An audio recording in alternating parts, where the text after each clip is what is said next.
Welcome to top four news. ఇక top four న్యూస్లో first topic చూసుకున్నట్లయితే ఉస్మానియా యూనివర్సిటీపై రేవంత్ సర్కారు ఉక్కుపాదం మోపుతోంది.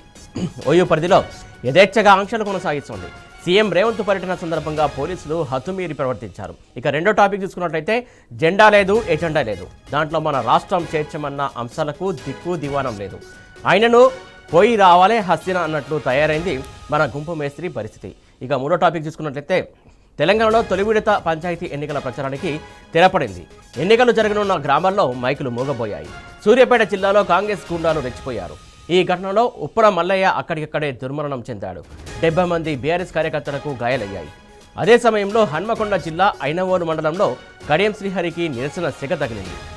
ఇక నాలుగో టాపిక్ తీసుకున్నట్లయితే ఫుట్బాల్ దిగ్గజం Argentina superstar Lionel Messi Hyderabad పర్యటనలో భాగంగా ప్రత్యక్షంగా ఈ స్టార్ ప్లేయర్ ఆటను చూసే అవకాశం నగర అభిమానులకు కలుగుతోంది. మెస్సీని కలిసి ఫోటో దిగే అవకాశం కూడా నిర్వాహకులు కల్పిస్తున్నారు. దీనికోసం ఒక్కొక్కరు సుమారు అక్షరాల 10 లక్షలు చెల్లించాల్సిందే. ఇక టాప్ 4 న్యూస్లో టాప్ 4 హెడ్లైన్స్ ఒకసారి చూద్దాం. రైట్, ఇక టాప్ 1 న్యూస్ చూస్తున్నాం. నాడు నీతులు నేడు నిర్బంధాల, ఓయూలో అక్రమ అరెస్టులు ఎందుకు? రైట్, ఇక టాప్ 2 న్యూస్ చూస్తున్నాం. జెండా లేదు, ఎజెండా లేదు. అక్షరాల 60వసారి అర్థమవుతోందా రేవంత్?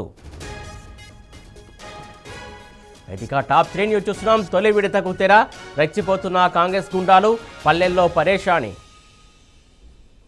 రైట్, ఇక టాప్ 4 న్యూస్ చూస్తున్నాం.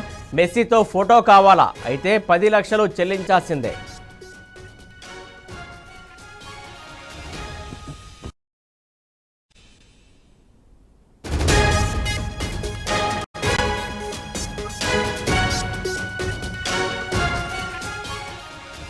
రైట్, ఇక టాప్ 1 న్యూస్ చూస్తున్నాం. నాడు నీతులు నేడు నిర్బంధాలు, ఓయూలో అక్రమ అరెస్టులు ఎందుకు?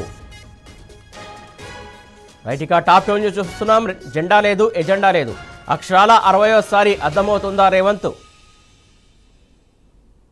రైట్, ఇక టాప్ 3 న్యూస్ చూస్తున్నాం. తొలి విడతకు తెర, రెచ్చిపోతున్న పరేషాని. రైట్, ఇక టాప్ 4 న్యూస్ చూస్తున్నాం. మెస్సీతో ఫోటో కావాలా, అయితే 10 లక్షలు చెల్లించాల్సిందే.